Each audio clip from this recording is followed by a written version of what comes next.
함께 하나님 말씀 나누겠습니다. 누가복음 9장 10절에서 17절까지 말씀입니다.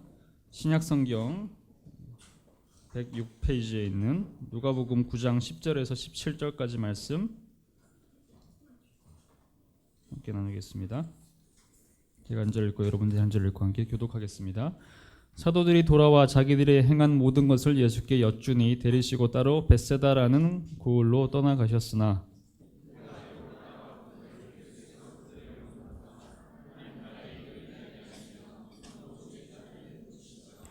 날이 저물어 가매 12사도가 나와 여짜오되 무리를 보내어 두루 마을과 촌으로 가서 유하며 먹을 것을 얻게 하소서. 우리가 있는 여기는 빈들이니이다.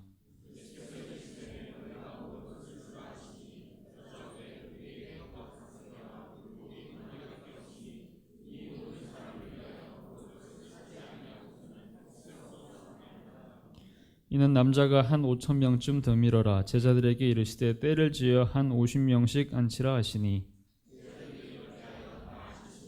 예수께서 떡 5개와 물고기 2마리를 가지사 하늘을 우러러 축사하시고 떼어 제자들에게 주어 무리에게 나누어 주게 하시니 읽겠습니다. 먹고 다 배불렀더라. 그 남은 조각을 12바구니에 거두니라. 아멘. 이문식 목사님 나오셔서 빈들에서라는 제목으로 누가복음 강의 64번째 시리즈 함께 전하시겠습니다. 기도하겠습니다. 하나님 아버지, 오늘 사랑하는 가족들이 함께 주님 앞에 모였습니다. 이 교회가 단순히 조직으로서의 교회나 그것이 되지 않고 하나님의 가족 공동체가 되기를 항상 주님 앞에 간구합니다. 너희는 하나님의 권속이요라고 한 그 말씀, 하나님 나라의 대가족 공동체로, 생명의 공동체로, 삶을 나누는 공동체로 빚어져 갈 수 있도록 도와주시기를 원합니다. 우리에게 중요한 것은 일이나 사역이 아니라 관계라는 것을 늘 생각합니다. 저희들의 관계를 축복해 주시옵소서. 오늘도 이 시간에 함께 말씀의 떡을 받는 자리입니다. 주님 말씀 식탁에 둘러앉은 저희들을 이 시간 축사하여 떡을 떼어 주시옵소서. 예수님 이름으로 기도드립니다. 아멘. 오늘 본문은 그 예수님의 갈릴리 사역 마지막 장면입니다. 지난주에 말씀드렸을 때 갈릴리 사역이 예수님의 공생의 3년 중에 모두 2년 6개월간 진행됐습니다. 첫 사역은 6개월 동안 예루살렘에서 사역을 하셨죠. 예루살렘에서 갈릴리로 오실 때 그 오시게 된 동기가 무엇일까? 마태복음에 보면 세례 요한이 감옥에 갇혔다는 소식을 들으시고 갈릴리로 가셨다 이렇게 되어 있어요.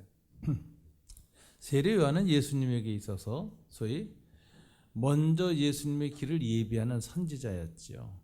길을 예비한다는 건 고대 왕이 올 때 먼저 가서 왕이 빨리 편안히 속히 오도록 길을 평탄케 하는 사역입니다. 그래서 세례 요한이 나는 광야의 소리다라고 했고 주의 길을 첩경을 평탄케 하는 것이다. 이 말은 고속도로를 놓는 자다 이런 뜻입니다. 그래서 그가 하는 사역이 높은 산을 메워서 골짜기를 두두어 평지, 즉 말하자면 고속도로를 깐다 하는 거죠. 왜 선지자는 이처럼 예수님보다 먼저 와서 그분의 길을 준비하는데 고속도로를 깔까? 그걸 깔아야 빨리 오시니까요. 그죠? 속도가 늦춰지면 안 됩니다. 메시아가 빨리 와야 돼요. 그러면 세례 요한이 놓은 고속도로는 뭐냐? 회개의 고속도로라는 거죠. 그래서 그가 광야에서 외치기 시작했고 수많은 사람들이 세례 요한의 세례를 통해서 회개가 시작되어지니 그게 메시아가 빨리 오실 수 있는 심령의 고속도로가 놓인 것입니다. 그리고 주님이 오셨죠. 세례 요한은 예수님에게 있어서는 소위 포러너, 먼저 앞서서 달려가는 사람, 길을 예비하는 자였습니다. 옛날이나 지금이나 임금이 행차할 때 먼저 앞서서 물러거라 비켰거라고 길을 여는 사람이 먼저 가지요. 근데 이 사람의 말을 듣고 길을 열 때 주민들의 반응이 뒤에 올 메시아에 대한 반응과 연결되어져 있습니다.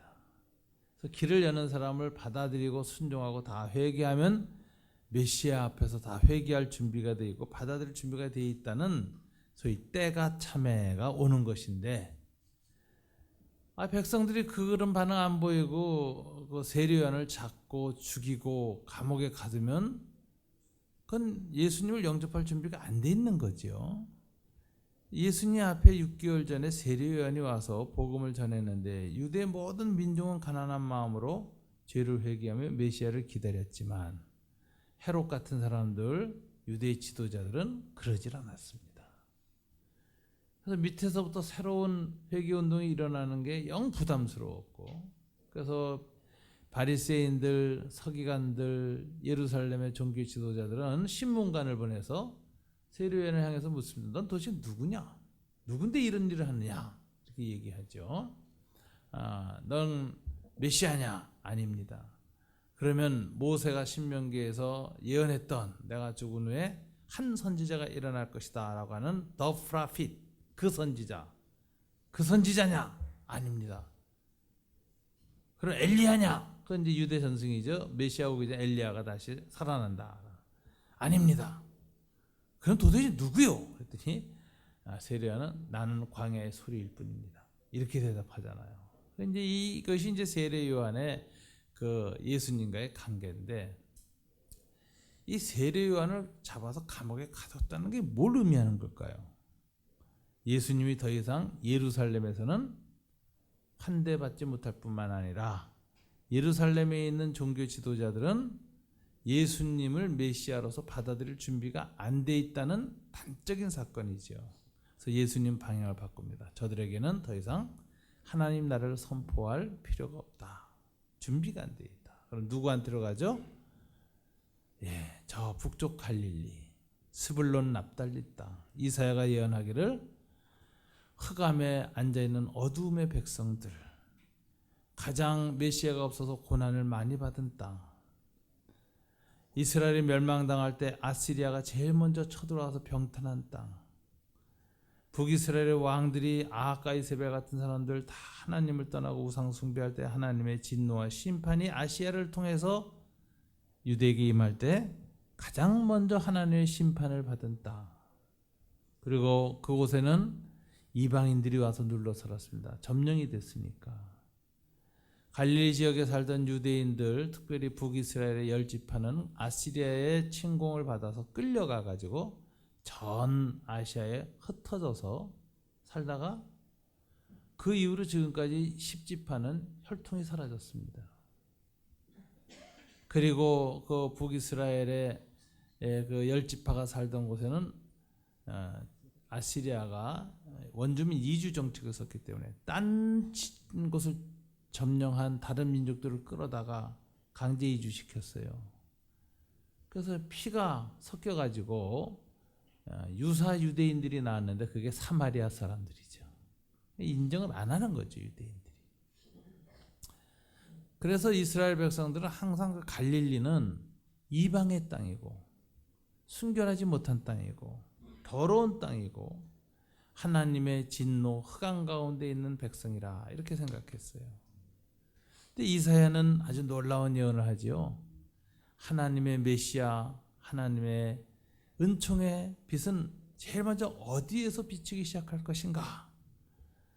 하나님 앞에 가장 먼저 매맞고 가장 먼저 진노를 받았고 가장 심판을 깊이 받았던 흑암에 앉은 어두운 땅 스불론 납달리 갈릴리에서부터 메시아의 은총이 시작된다고 이사야님이 예언을 했어요. 예수님은 그 땅으로 가기로 결심하시는 거예요. 예루살렘이 아니라 갈릴리로. 이게 예수님의 갈릴리 사역 2년 6개월의 그 핵심 메시지예요. 왜 예수는 갈릴리로 갔는가? 그래서 갈릴리의 예수라는 것은 그 단어 자체가 우리한테 의미하는 바가 굉장히 많습니다.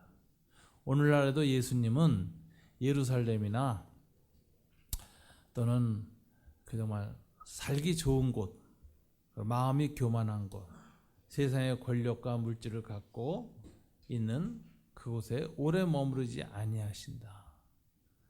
주님은 누구를 먼저 찾으실까? 갈릴리 사람들을 먼저 찾으신다. 죄에 대한 고뇌가 있는 사람들, 세상의 죄의 무게를 삶 속에서 날마다 느끼는 사람들, 하루하루 일당을 벌어가고 살고 을의 입장에서 살아가고 하루하루의 생존이 불투명한 곳에서 힘들게 살아가면서 우리 시대의 죄의 무게를 가장 깊이 느끼게 될 수밖에 없는 삶의 자리에 있는 사람들, 인간의 탐욕과 기득권과 억압 때문에 하루하루 숨쉬기가 힘들어서 고통 속에 있는 사람들의 자리, 이게 저는 갈릴리라고 생각해요. 어느 시대에나 갈릴리는 있습니다. 예수님은 바로 그 갈릴리에서 복음을 전파하기로 하셨습니다. 하나님 나라는 중심부가 아니라 주변부에서부터 시작된다라는 사실을 우리 항상 알아야 됩니다. 주변부에서부터 복음이 전파되는 것이다. 우리 교회사 교수님이 계시지만 120년 전에 한반도 조선 땅은 세계의 갈릴리였죠. 가난하고 고통받고 국권을 잃어버렸고 백성의 마음을 둘 곳이 없고 의지할 지도자가 없는 시대. 그래서 유리하는 목자 없는 양떼처럼 유리하면서 불안해하고 슬퍼하는 그 사람들 가운데 하나님이 복음을 보내셨습니다. 이런 것들이 말하자면 갈릴리 예수의 전통이라는 것이죠. 그래서 우리는 예수의 갈릴리로 가심, 이걸 묵상을 많이 하고 갈릴리의 예수, 그것을 우리가 생각해야 되는데 우리는 너무나도 예수님이 향하신 삶의 방향 갈릴리보다는 우리의 삶의 방향 예루살렘, 수도 서울, 강남, 이런 지향성이 너무 커요.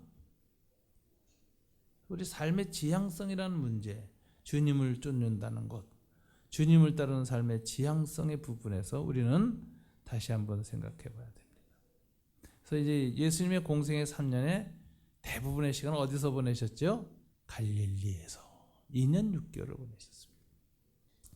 지난주에도 말씀을 드리면서 설명했습니다만 2년 6개월의 예수님의 사역의 중심 사역은 제자 훈련이었어요. 제자를 세우시는데 밤이 맞도록 기도하시면서 세우시고 그 중에 의도적으로 가룟 유다를 배신할 거 아시면서도 넣으셨죠. 그 사도를 세우는 모습에서 벌써 주님은 자기 부정의 영성을 보이셨습니다. 십자가에 못 박혀 죽을 것을 각오하시면서 밤새워 기도하셨죠. 그리고 제자들을 훈련시키셨고 그리고 훈련의 마지막은 항상 실습이었습니다. 실습이야말로 모든 훈련의 완성이죠. 체험. 그래서 authority and power, 하나님 나라의 권위와 능력을 주셔서 사도들을 이스라엘 각 고을로 파송을 하셨습니다. 이게 3년 사역의 거의 대부분입니다.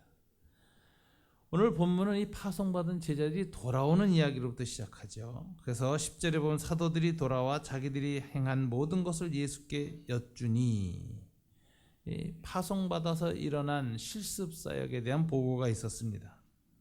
예수님이 데리시고 따로 벳세다라는 고을로 떠나가셨으나 무리가 알고 따라왔거늘 예수께서 그들을 영접하사 하나님 나라의 일을 얘기하시며 병 고칠 자들을 고치시더라.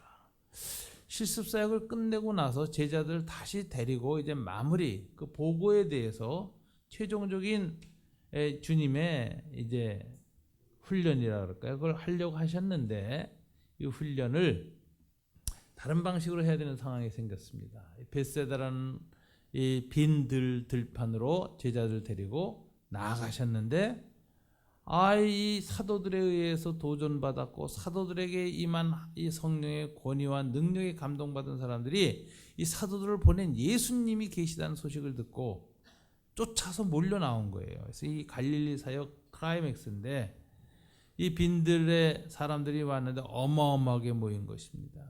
여러분 남자만 5,000명이다. 오늘 본문에 그러죠.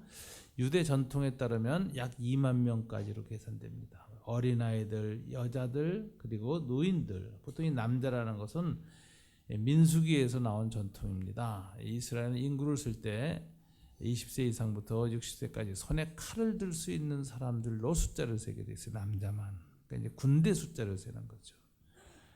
이런 이스라엘의 이 인구 조사하는 방식에 따라서 기록해 봤더니 남자만 5,000명이었다. 약 2만 명 정도가 모였습니다. 제가 여러 번 말씀드려서 잘 알겠습니다만은 예수님의 대중동원 능력이 대단한 거였죠. 이 당시 유대 팔레스타인 전체에 살던 유대인 인구가 약 60에서 80만으로 보고 있는데 2만 명이 모였다. 그러면 40분의 1이 모인 겁니다.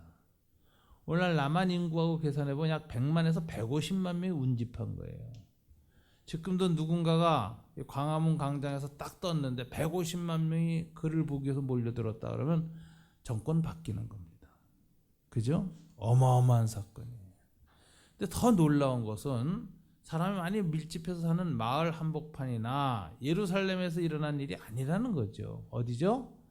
저 갈릴리 북쪽 벳세다 빈들, 우리로 말한 개마고원쯤에서 150만 명이 모인 거예요. 이건 어마무시한 사건이죠. 정말. 그래서 예수님의 갈릴리 사역의 마지막 클라이맥스가 엄청난 대중동원력을 주님이 보였다라는 것입니다. 유대 사회가 뒤흔들리는 사건이 벳세다 광야에서 열린 겁니다. 이렇게 12사도 파송을 통해서 하나님의 권능과 능력에 무릎 꿇은 무리들이 모이는 것을 보고 주님께서 그들을 다시 가르치셨는데, 이 가르치시는 모습이야말로 예수님의 사도들 훈련의 마지막 롤 모델, 역할 모델로 가르치시는 것입니다. 첫째, 그들을 영접하였다. 아주 기쁨으로 받아들였습니다. 이렇게 하나님의 권위와 능력에 순종하고 그것에 의해서 순복된 무리들을 주님은 아주 기쁘게 받아들이십니다. 두 번째, 그 가르침의 내용은 하나님 나라의 일을 이야기하시며 하나님 나라가 이 땅에 임할 때 어떤 일이 이루어지고 현재 성령 안에서 예수 그리스도의 말씀 안에서 예수님의 인격 안에서 임하고 있는 하나님의 통치에 관한 수많은 일들을 이야기하심으로써 하나님 나라가 죽어서 가는 하나님 나라가 난 내세 천당이 아니라 현재 우리의 삶 속에서 성령과 말씀으로 하나님의 통치가 어떻게 실현되고 있는가를 잘 분별하도록 가르쳐 주셨다. 그래서 이것을 신학자들은 하나님 나라의 현재성을 here and now, 지금 여기에 임하는 하나님 나라를 주님이 잘 설명하셨다. 이 부분이 한국교회 복음의 약함이죠. 한국교회 복음은 주로 예수 천당이죠. 그죠?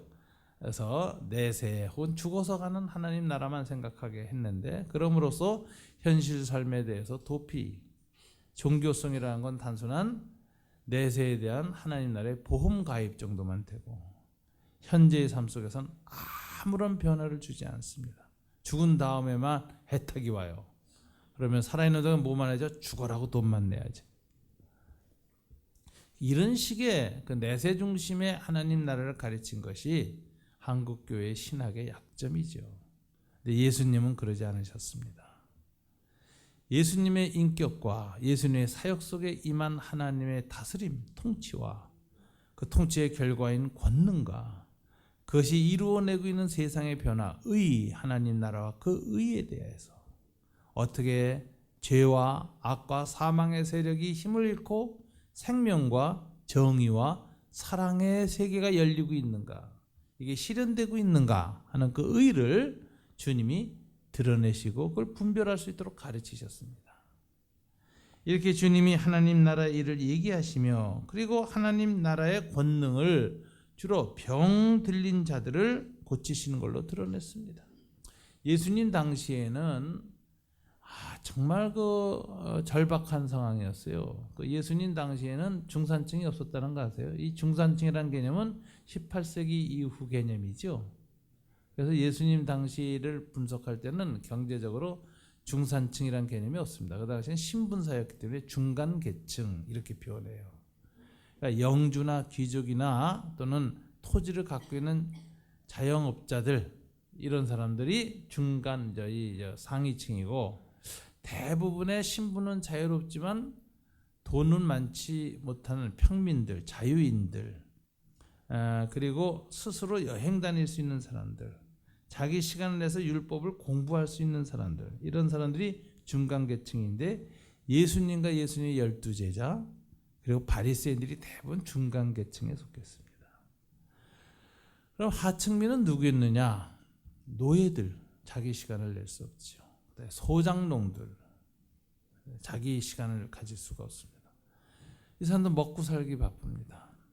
그래서 이 사람들은 율법을 배울 시간이 없습니다. 율법을 모르고 배울 수 없으니 율법을 지킬 수가 없습니다. 율법을 행하여 의를 행할 수가 없으니 구원받을 길이 막막합니다. 그래서 이 사람들은 암하 아레츠, 땅에 속한 백성들이라고 불림을 받았어요.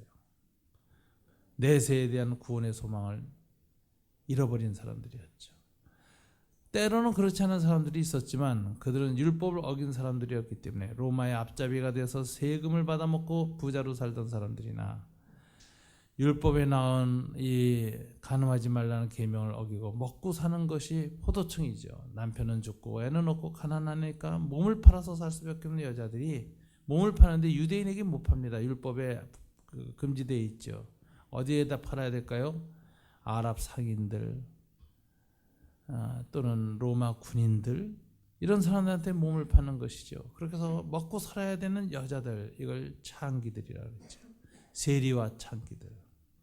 이 사람들은 유대인들이 하나님 나라에 들어가서도 안 되고 들어올 수도 없는 사람들을 구분해서 원천봉쇄, 율법을 아예 가르치지도 않았고 마주치는 것도 피했고 옷깃 스치는 것도 부정하다고 여겼습니다. 그래서 세리와 창기들, 노예들, 농노들, 자기 시간을 갖지 못한 대부분의 그 사회 가장 하층에 속한 사람들은 현세의 삶도 너무 곤비하지만 내세에도 희망이 없어요. 천국 갈 희망이 없어요. 현실과 미래에서 완전한 절망과 암흑 속에 던져진 사람들이 당시에 암하 아레츠, 땅의 백성들의 현실이었죠. 이렇게 마음이 무너지고 영혼이 어둡고 그리고 먹고 사는 게 힘드니 얼마나 병이 많이 들겠습니까? 그래서 이 당시에는 병이 그렇게 많았어요. 그리고 정신병도 많았어요. 간질도 많았고, 또 안질, 그 광해, 그 모래나 이런 것 때문에 눈병이 이렇게 많았고, 위생이 부족해서 수많은 피부병들 있었고, 전염병들 수없이 돌았고, 그리고서는 거지가 그렇게 많았어요. 그래서 예루살렘이 그 방문한 사람들이 보면 예루살렘에는 가면 거지들이 먹고 살 수 있습니다. 왜 그럴까요? 전 세계의 유대인들이 1년에 한 번씩 성전에 예배드리러 술을 내차오는 것이죠. 그래서 하나님께 예배드리러 오면서 율법에 있는 가난한 자를 돌보라는 말씀을 그래도 예루살렘에 와서 실천하니까 이 팔레스타인의 모든 거지는 예루살렘에 모였어요. 그래서 예루살렘 전기를 쓴 어떤 사람의 그 고대 글들을 보면은 예루살렘은 성전 빼놓고는 정말 거지들의 도시였다, 이렇게 말할 정도. 끔찍한 죄인들, 병자들, 가난한 사람들 우글거리는 도시였습니다. 그런데 예수님이 병을 고친다는 소문이 나니까 이 사람들 어디에 희망이 생겼어요? 저마다 예수회와 사도들을 청해서, 그리고 하나님의 그 치유의 권능이 임한다는, 메시아일지도 모른다는 그 예수를 해서 모여 들어가죠. 이렇게 엄청난 사람들이 벳세다 광야에 모인 것입니다. 자, 예수님의 공생의 사역의 이 마지막 모습은 사실은 예수님의 사역 중에 이제 큰 실패로 끝나죠, 사실은. 왜 그럴까요? 저들에게 오병이어의 이적을 행했더니 이 사람들이 그 떡을 먹고 나서 뭘 요구했죠? 정치적 요구를 합니다. 우리의 왕이 되소서.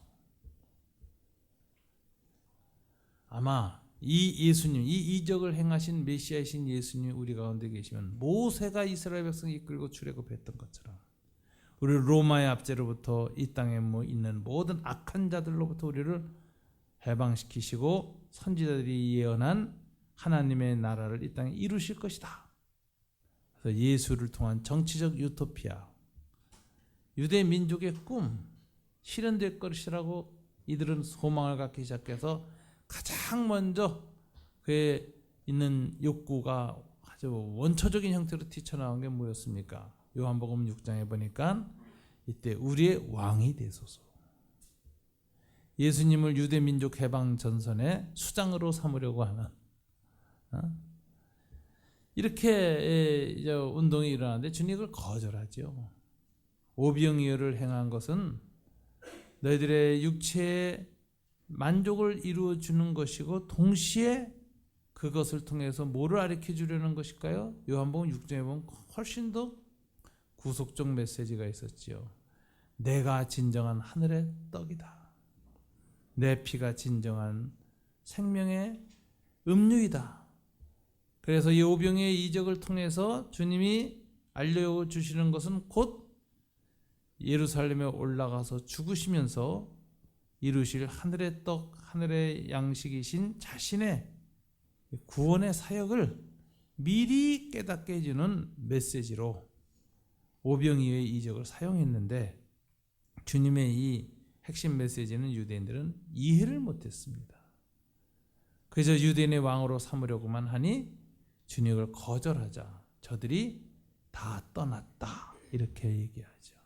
그래서 예수님이 나중에 얼마나 쓸쓸해지셨는지, 이렇게 환호하고 모였던 이, 우리로 말하자면 오늘 한 사람 150만 명, 이 당시 한 2만 명 되는 무리가 다 떠나고 오두막히 12제자만 남아서 예수님 얼굴만 멀뚱멀뚱 실망 속에 바라보고 있으니까 주님이 그들의 마음에 실망도 하셨어요.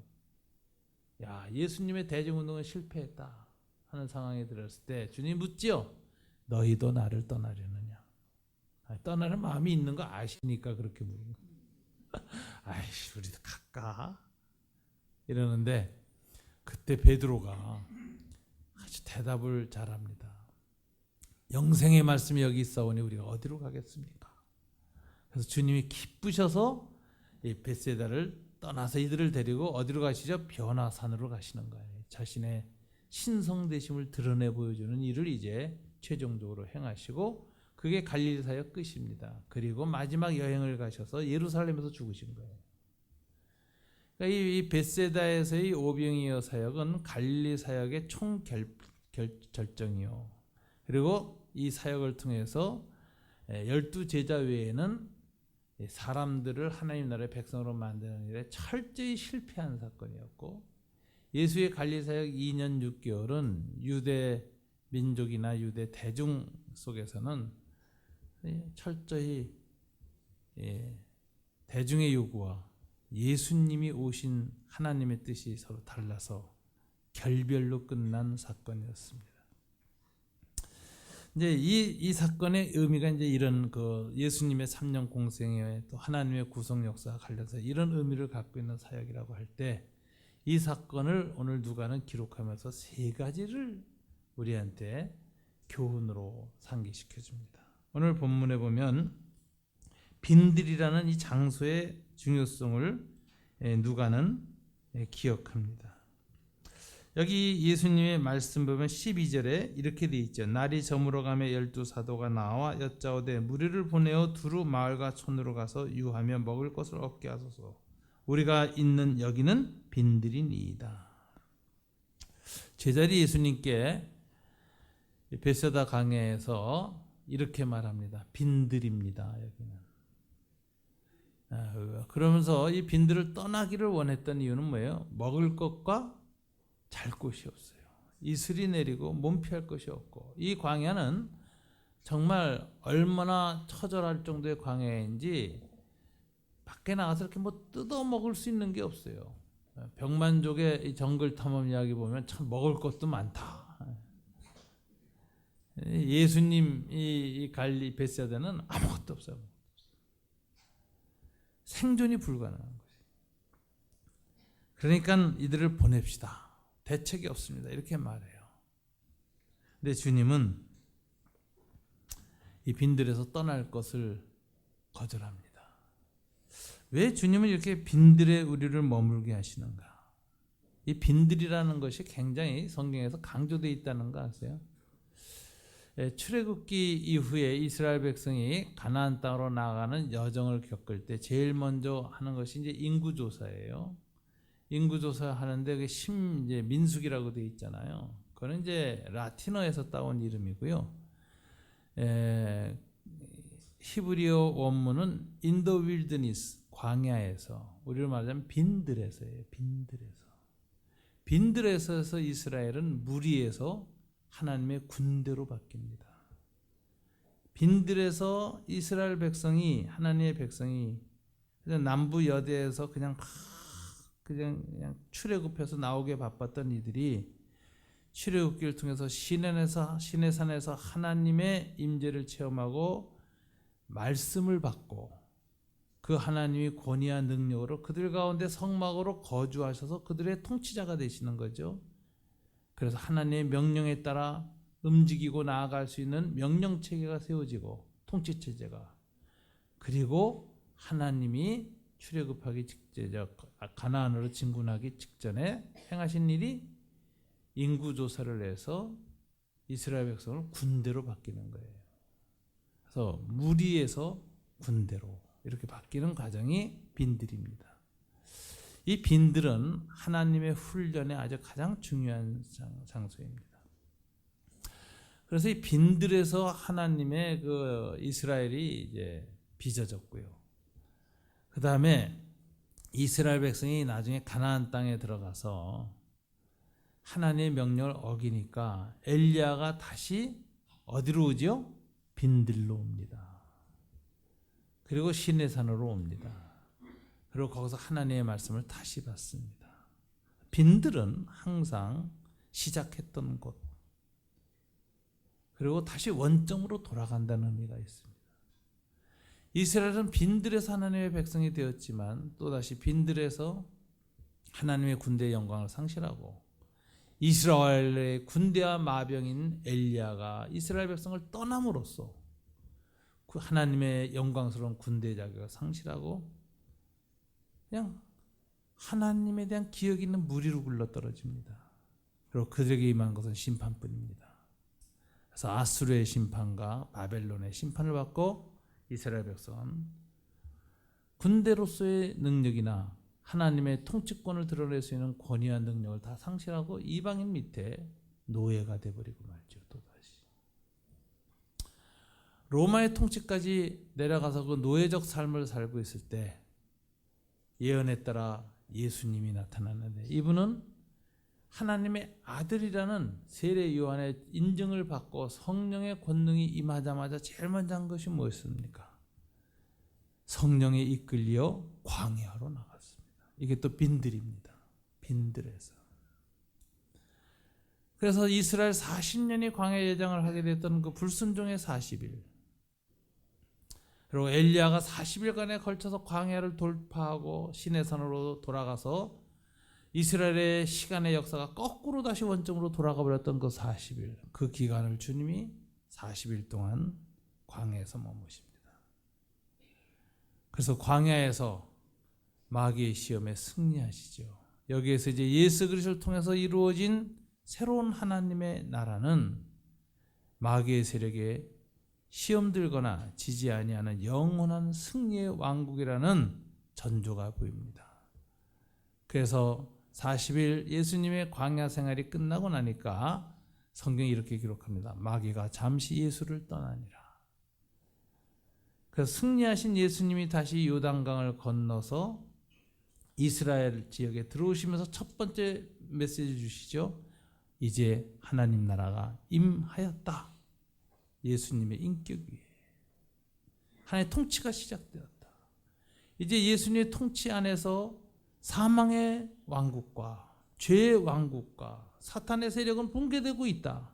주님의 발을 디디는 곳마다 사단의 세력은 떠나가고 그 밑에 포로 생활하던 노예 생활하던 사람들이 다 하나님 나라의 자유로운 백성이 된다.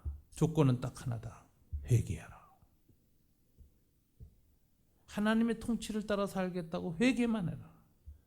과거 죄와 사망의 세력 가운데서 살아왔다는 것을 인정해라. 그러면 새로운 하나님의 나라의 백성이 되고 하나님의 통치와 능력 가운데서 사는 새로운 삶을 살게 된다. 이 예수님의 메시지죠. 이게 다 광야에서 일어났습니다. 세례 요한도 빈들에 있을 때 하나님의 말씀이 세례 요한에게 임하니라. 이 빈들은 하나님의 백성이 다시 주조되는 자리입니다. 그래서 영성과 헬리나오에는 이렇게 성경 구속사적인 입장뿐만 아니라 이걸 개인에게도 적용하죠. 우리는 늘 빈들에 가는 믿음이 필요하다. 빈들의 영성. 그래서 이렇게 얘기해요. 비움이란 빈들이란 게 비었다는 뜻이거든요. 비움이란 채움의 전제 조건이다. 비움 없이 채움은 없다. 빈들의 비움이 있을 때에만 말씀이 우리 마음을 채우고 성령이 우리를 채우신다. 성령의 능력, 하나님의 말씀은 빈들의 마음을 가진 사람에게만 임하는 축복이다. 이렇게 얘기해요. 우리가 빈들로 간다는 건 무엇입니까? 내 힘으로 생존할 수 없다라는 거. 이게 육체에 먹고 사는 문제만이 아니라 하나님의 백성으로서 나는 내 힘으로 도저히 살아갈 수 없다.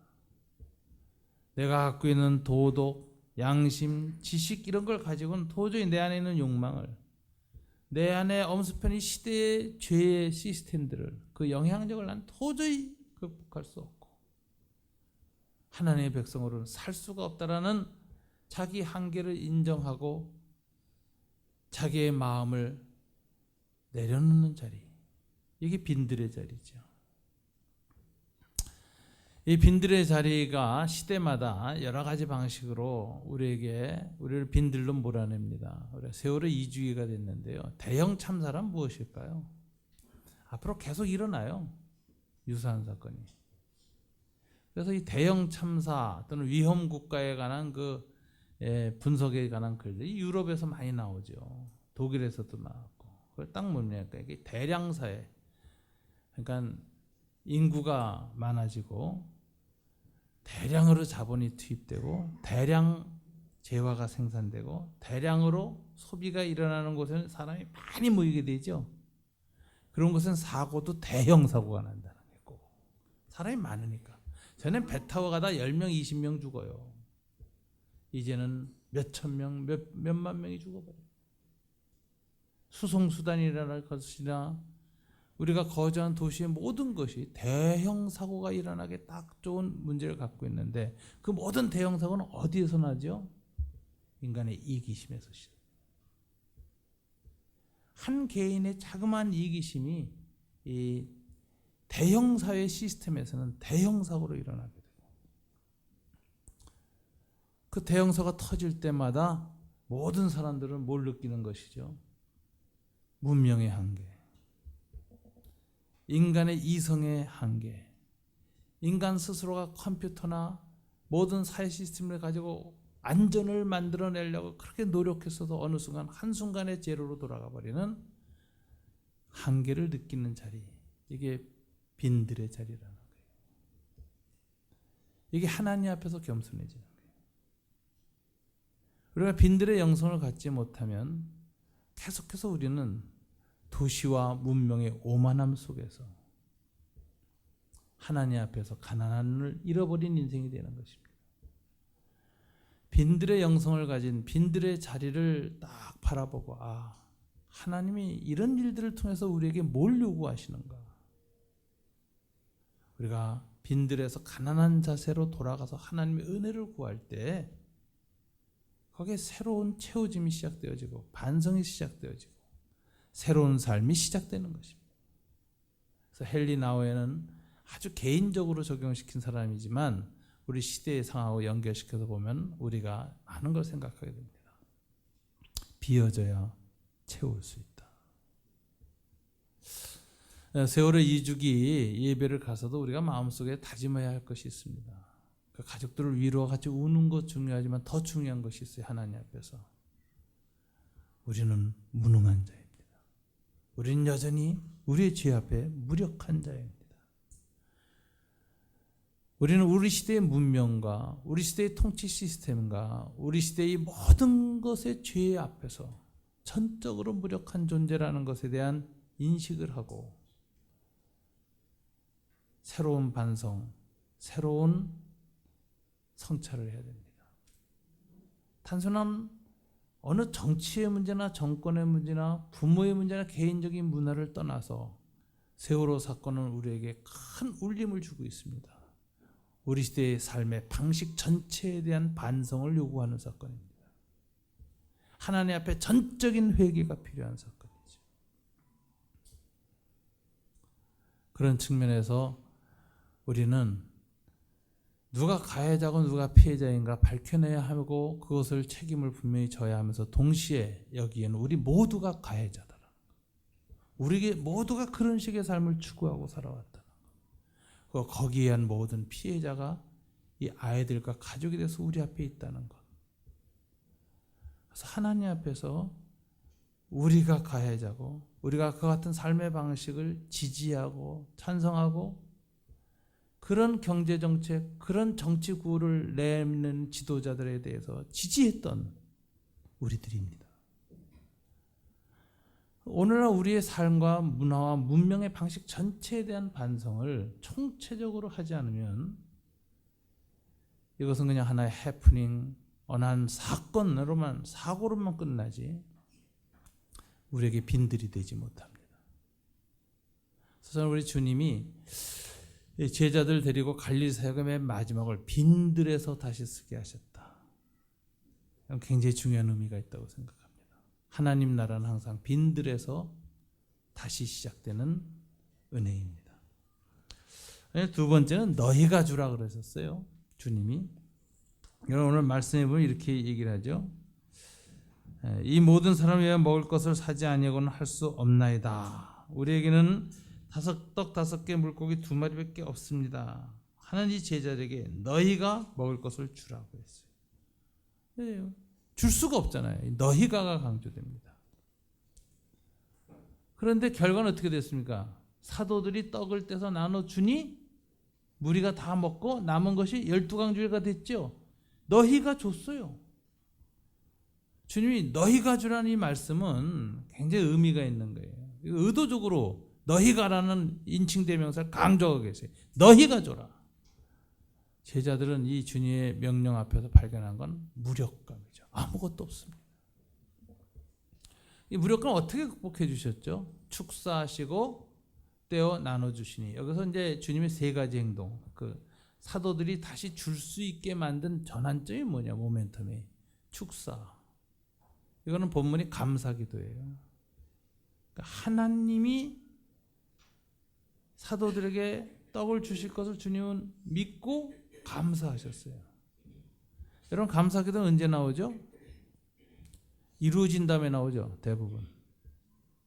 집 팔아주세요 기도했다가 집 팔리고 나면 감사합니다 이러잖아요. 이루어진 다음에 와요. 근데 예수님이나 다니엘 같은 사람들 보면 미리 감사해요. 왜죠? 이루어질 것을 너무 확실히 믿어서 먼저 감사가 나는 거예요.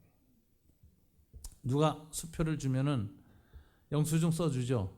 왜 그래요? 은행 가서 집어넣으면 돈으로 환산돼서 나오는 게 너무 확실하니까 미리 영수증 쓰죠.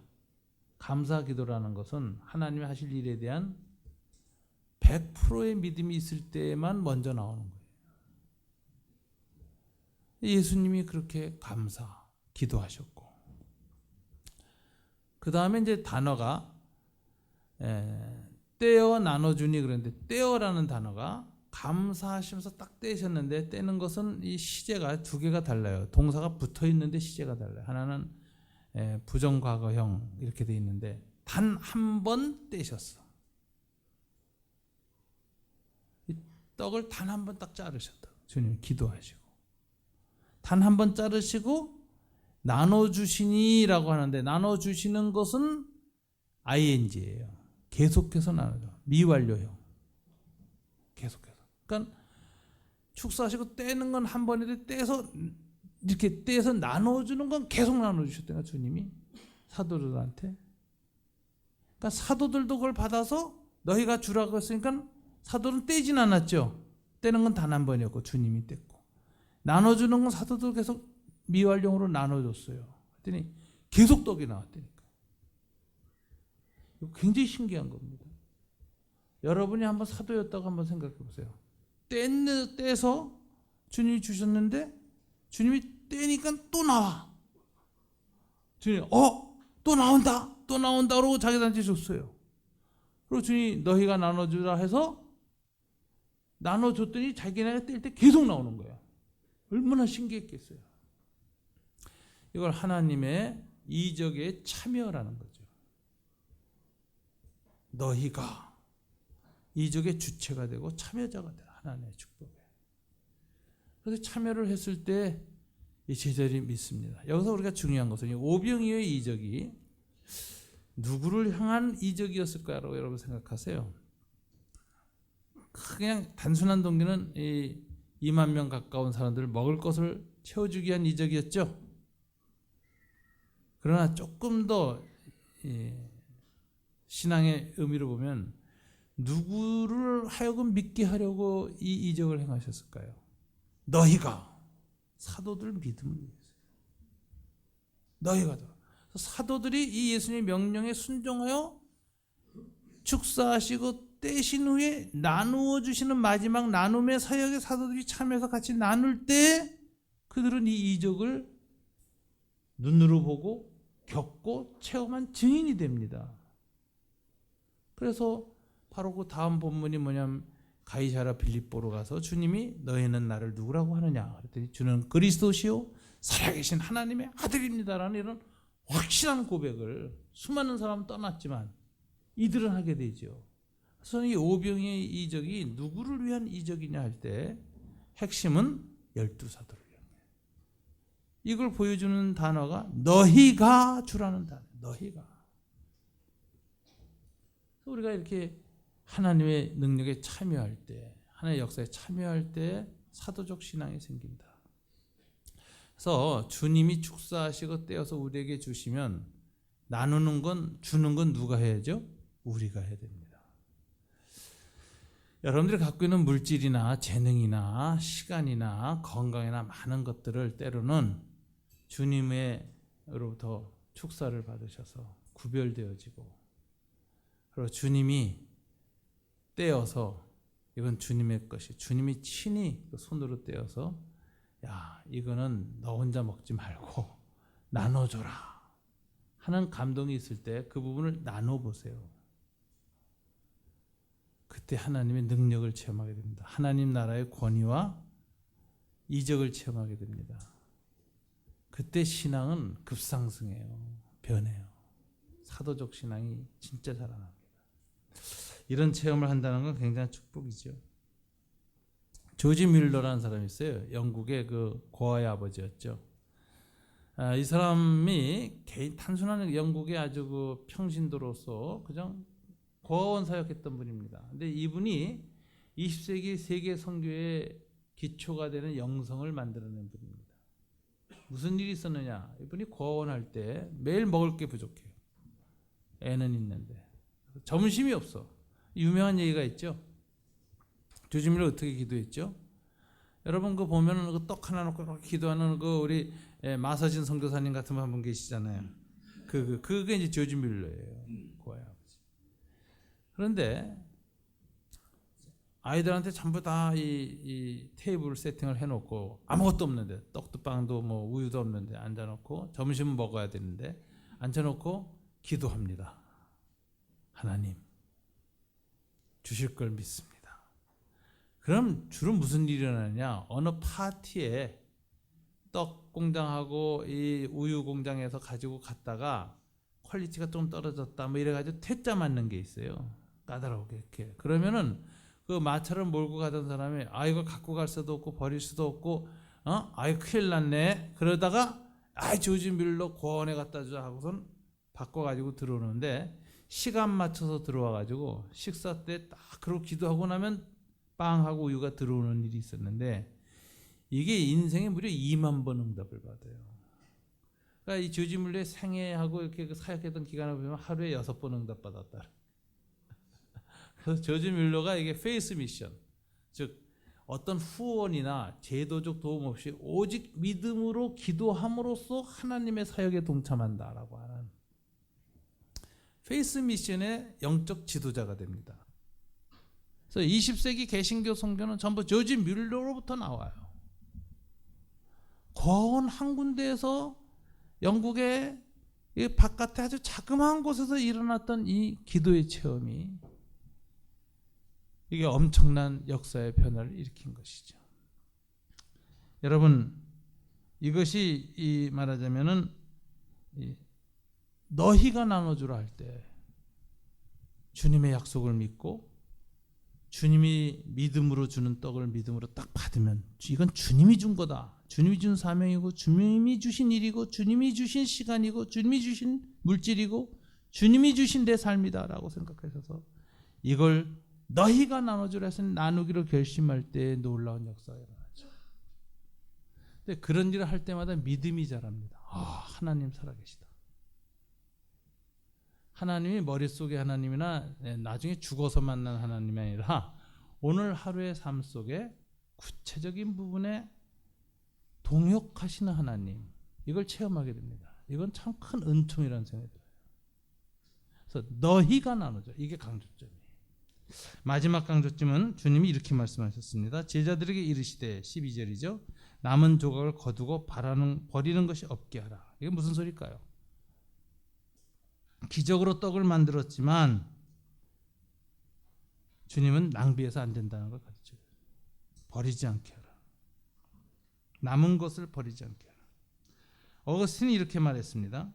그리스도인은 물질을 우상시해서도 안 되고 경시하고 낭비해서도 안 된다. 이 남은 것을 버리지 마라 하는 이것을 우리가 잘 생각해서 이걸 실천하면 지구의 문제가 해결됩니다. 오늘날 자본주의 위기는 뭐죠?